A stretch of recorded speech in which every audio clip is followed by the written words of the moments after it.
Just before we jump into this video, I want to give a very special shout out to a new up-and-comer in the sim racing scene. I've put a link to their channel right below in the description, possibly in the pinned comment as well, and at the time of saying this, they've only got around 25 subscribers, but I think that very well could change in future. This guy and his girlfriend are combining forces on the channel along with their roughly $7,600 worth of sim racing setup, a very impressive looking setup, to do stuff like drifting in Forza, and slightly more oddball stuff, which of course appeals to me, like using a random metal kitchen bowl to break world records in Dirt Rally. So if you're interested in crazy stuff like that, or just to see a cool setup, to be honest, click the link below and check them out.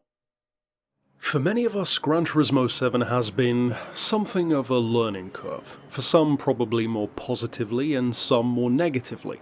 But I think we're at a point in the game so far wherein we're enough into its development and update process to take a look back already and think, at least from my perspective with some of the points that I raise here, and maybe from your perspective as well down in the comments with your points, maybe some you agree with, maybe some additional ones, some things that we may hope Polyphony at least considers and maybe learns from for the next phase of Gran Turismo's legacy, because there are some things which Sport 7, 6, 5, all the way through to the original did very well, and other things which generally each of them didn't do so well. So, let's jump straight into the list. Now, the first one on the list for me is actually kind of a dual part to put together, and that is the concept of prize spins. Now, I don't think prize spins are an inherently bad thing, but the way in which it's been factored into this game is frankly horrendous, for two primary reasons. One, I can certainly attest to this, and I'm sure many of you guys can as well, and I know some can because I've seen it in comments. They are 100% not random spins. In fact, probably, 19 times out of every 20 days, I always get the lowest value spin every time. Now, I don't know if there's some kind of way in which certain players are experiencing this and others aren't, as some kind of community test, but it definitely doesn't seem random. In fact, some of the laws of mathematics, unless I'm mistaken, would dictate that you should not get the lowest value prize over and over again, just based on sheer odds. The more pressing thing though, and this one really grinds my gears in this game, and I honestly hope they get rid of this entirely, is, and I could easily make a video about this just on its own, get rid of custom car parts from prize spins.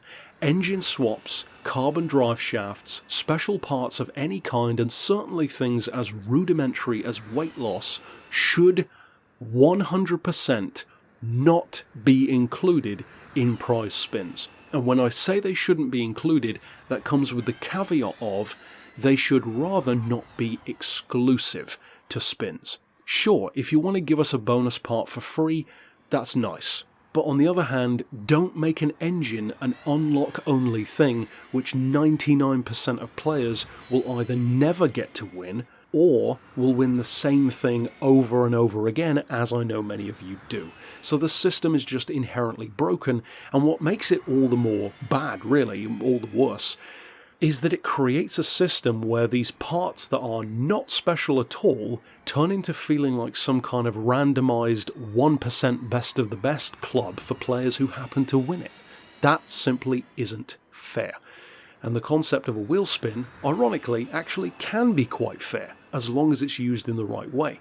For all you can say about Forza, the spins are pretty fair. Whether it's one spin or a triple spin, they do work quite well. The only problem with Forza is you tend to get too many of them, which makes them kind of meaningless. With Gran Turismo, I think they've swung totally to the other end of the spectrum. Now, the next point is career mode. This is something which there are divided opinions on, but for me, GT Sport already set this precedent by, not even having a career mode from day one, but GT7 has unfortunately continued this, wherein it is a, what I would call, low-effort campaign, or a low-effort career mode, depending on what you want to call it. The cafe, the story, the career, the campaign, call it what you will. The point is, it's the main crux of the solo career. It simply has no stakes. Sure, you can win some cars, but literally every single one of the cars you win, for the most part, if I recall correctly, you can just buy anyway. then there's nothing special. Nothing feels like you've actually earned something really good. It's just something that you got a bit quicker than saving up for it. Again, it's kind of like the inverse of the wheel spins. It's an interesting idea. I have nothing inherently against the cafe, but when that is your career mode and you can complete all of it in a day, I'm sorry, but you've done something wrong. You certainly cannot use the excuse of cars taking 6 months to create and then act like career mode doesn't need any time at all, especially for those of us who aren't as interested in online play, or at the very least would like to change things up every so often. Again, a day-long career mode, well, it gets old real quick. The next point is the concept, and I am not going to get fully into this one because I already did a video recently dedicated to this. The concept of having unfinished, quote-unquote, free content, which, argue back and forth as much as you want to whether or not it is free, the fact remains the game is not finished. I'm not talking about bonus cars, I'm not talking about additional circuits, and I'm not talking about additional campaigns like Senna was, for example, in Gran Turismo 6. I'm talking about rudimentary things, basic things, things which anyone with a working brain would expect to be in a game from day one are not there. Career mode in GT Sport was not there from day one.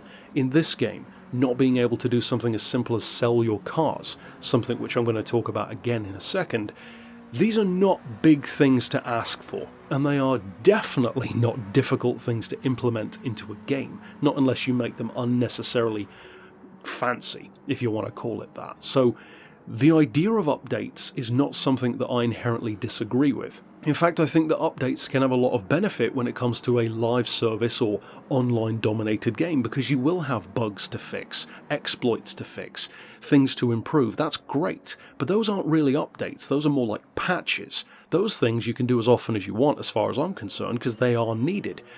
But other things, such as adding these rudimentary abilities, and sometimes this is something which I believe has happened in both GT6 and GT Sport, possibly even in GT7, I don't recall from the trailers, but there were for a fact things such as vehicles featured in trailers which were not in the game from day one, but were later released as updates or DLC. If I recall correctly, one of those in Gran Turismo 6 was Senna's Lotus, the Formula 1 car, which was not in the game from day one and was later added, but it was in some of the promo material. So the idea of updates isn't inherently bad, but the way Polyphony is using them as a crutch is, in my opinion, and I know for many of you, because you watched my video comparing it to the analogy of oranges, which I'll doubtless have an annotation to at the top of the screen if you haven't seen it, it basically boils it down to the simplest way I could say it as to why that is a big problem moving forward, and one which not just Gran Turismo suffers from. The next thing is one which some people might not agree with, but at least from what I've seen, a lot of you will, because it was actually you guys' comments that made me add this one to the list. And that is putting more effort into circuits. See, even at the moment, when we have something like 3 cars in updates for the most part, but even if you compare it to a previous game like Sport where there were initially more cars in updates, there always seems to be more effort put into the cars than there is into new circuits. Now, on the one hand, you could say that kind of makes sense. You know, surely it's got to be easier to make a car than a full-on circuit. And I'm sure if you compare 1 to 1 on scale, one car is doubtless easier to render and complete than one full circuit is.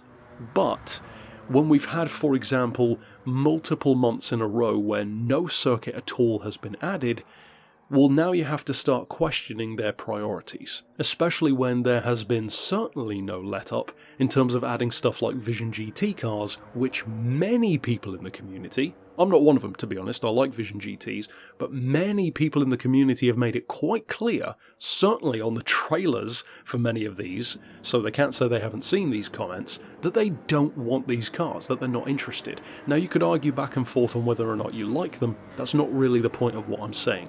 The point is that if Polyphony can see that the community doesn't care for this, or at least a massive portion of them don't, but they keep assigning that kind of effort to those things, well, that effort could be assigned to something which almost everyone would love, like for example bringing back a significant returning circuit.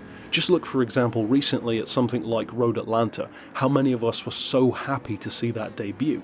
Imagine, for example, if a legendary returning track would come back. In fact, you don't need to imagine it. Think back to the trailers for the game. When we saw Deep Forest and Trial Mountain, we were stoked for it. That is a kind of appreciation, a kind of positive response that even the best of car packs often doesn't match. So I, for one, and I know many of you, would like to see more effort put into new circuits, not just new cars all the time.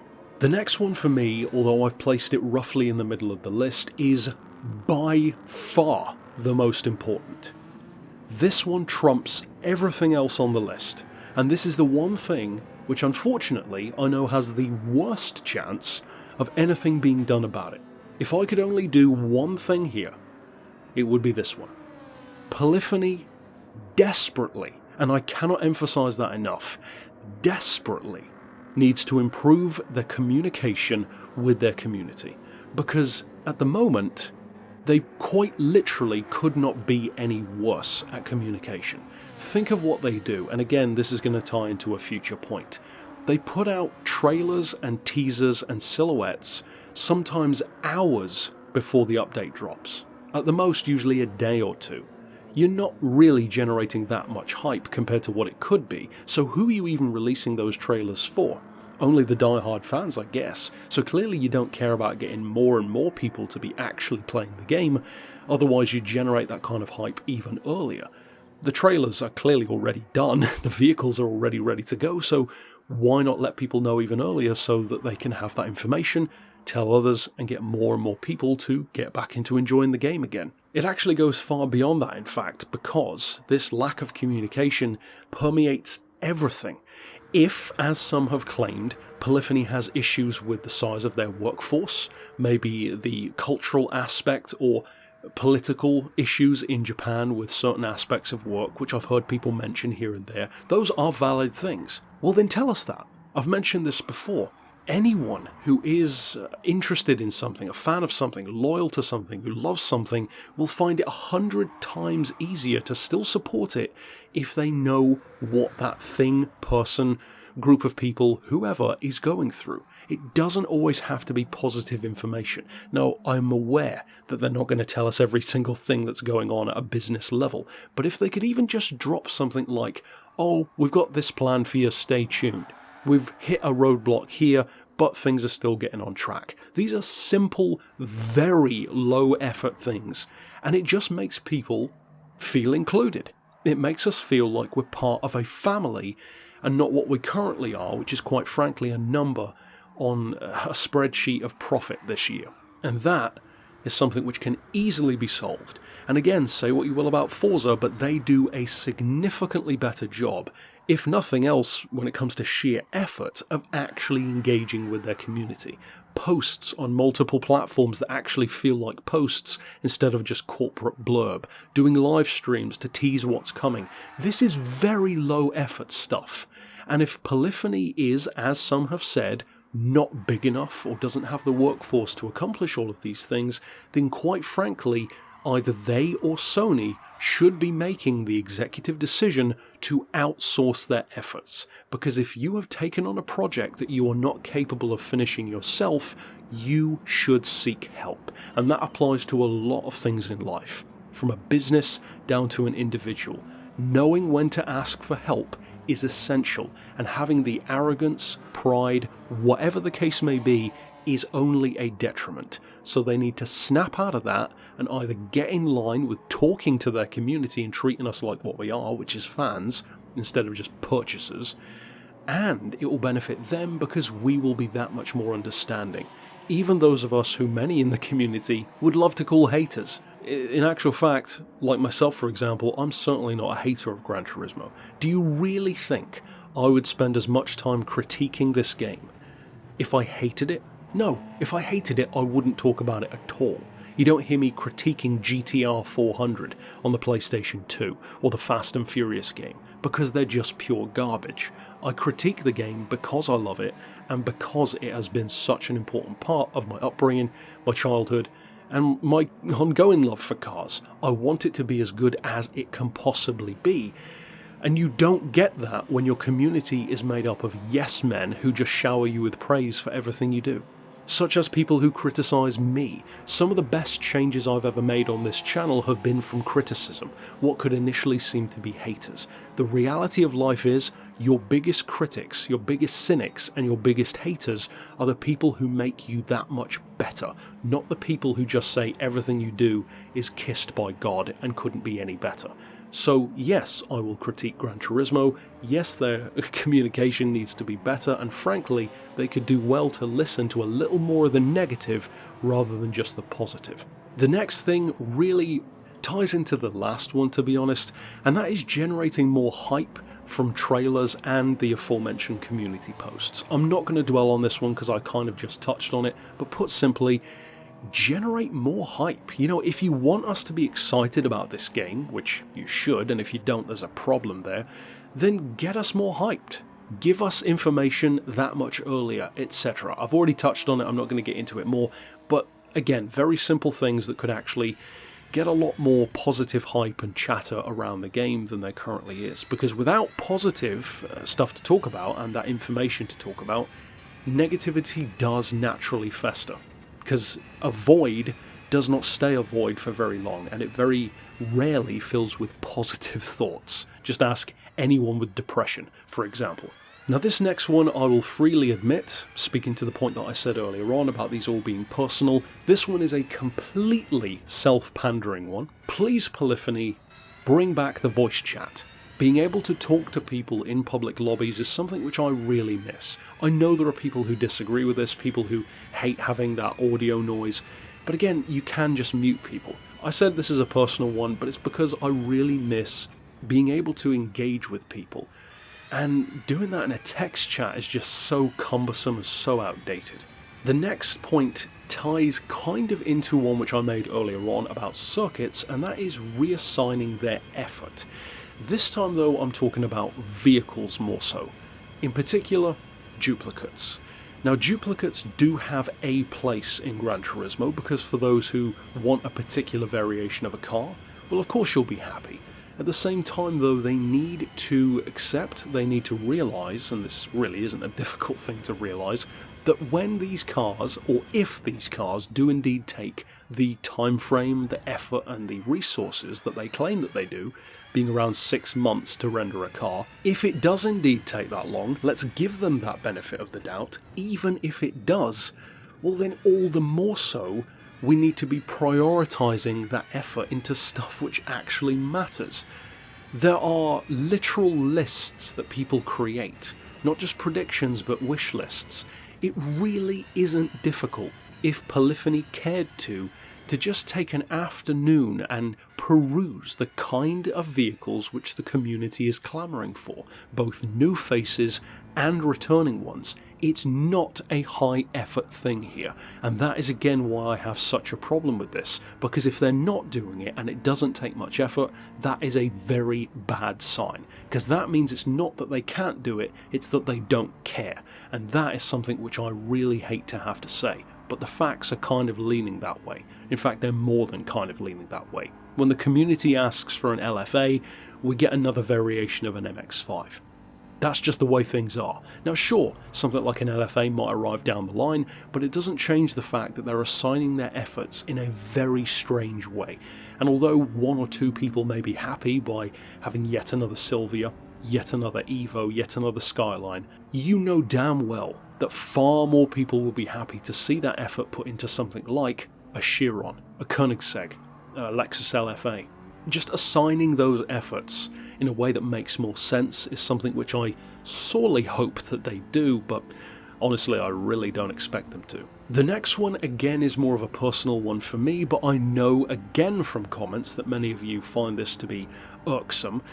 It ties again kind of into the wheel spins thing, but that is this concept of being invited to buy a car. Whoa, what a privilege. Now on the one hand, yes, I'm fully aware that there are real brands, Ferrari, who do stuff like this in real life, Ford GT, and on occasion it makes sense, but it comes off as extremely pretentious for the most part.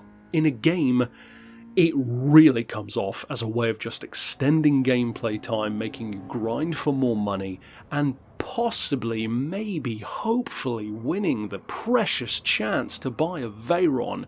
Oh whoopee, just what I was waiting for. And that's coming from someone who loves the Veyron. A lot of people don't though, and having a precious, because that's really what they are in this game, a precious wheel spin utterly wasted on being allowed to buy a certain car is such a slap in the face for most players. And what's even worse is when you get it more than once. That needs to get out of the franchise. I believe there is a really good way of doing it. Don't call it an invitation. And in fact, this would really hit two birds with one stone, I think, because something which I've missed sorely, and I've said it so many times in the series, is that cars are all just attainable too easily. There's no car hidden under a black cover anymore. That's kind of gone from Gran Turismo, that idea of mystery and winning something that you actually have to earn instead of using microtransactions, which is probably why it's not there anymore. But the fact is, if you want to make something like a Ferrari FXXK, a prized vehicle that you can only attain the privilege of buying, sure, I have no problem with that. But don't make it a spin invitation. Make it something wherein I have to own every other Ferrari to be allowed to buy it, because that makes a hell of a lot more sense than winning it on a damn spin. And the next one is something which I wasn't originally planning to include, but while talking over the list with my girlfriend, she actually suggested including this one, and funnily enough, she had a great point because it is a massive community point as well, something which we've finally recently had added to the game, along with Road Atlanta. Polyphony, there is no excuse at this point. If Gran Turismo 8, GT Sport 2, whatever the hell the next game ends up being, doesn't have the ability to sell your cars at launch, we may have to riot. And what I mean by this point isn't even so much the ability to sell cars, because we now can, it's what that concept represents. Something as simple and as basic as that not being in the game from day one is a major red flag. Because again, it speaks to a number of the other points that I've raised here, not least of which is assigning priority to things which matter more than others. And currently, the combination of a total lack of community communication combined with a very strange assignment of what things are more or less important to get done first, we'll put those two things together and it makes the structure of Polyphony currently seem like, quite frankly, a shambles of an operation. Overall though, for this very long video, that is it for my points. So doubtless this will be, just like the Oranges video, a controversial one, probably more so, because there are far more points that I hit on here, but I would love to hear your thoughts down below. Doubtless there'll be some who disagree, some who agree, and the ones which I'm most looking for is the additional points. Maybe if you think I missed something that you believe they need to learn from the game. And when I say that they need to learn, I've mostly focused on the room for improvement things. If you believe there's something which they've done here, which is fantastic and that you definitely want to see implemented again, maybe for example you love the idea of the Haggerty collection, absolutely drop that down below. I have no issue with seeing positives as well, in fact it would be refreshing. Ultimately though, that's it for this vid. Of course, if this is the first vid of mine you've watched, don't worry, there's plenty more critique of Gran Turismo here on the channel, but also plenty of positive stuff as well. So of course, check that out, and until next time, I'll see you then. But for now, as always, thanks for watching.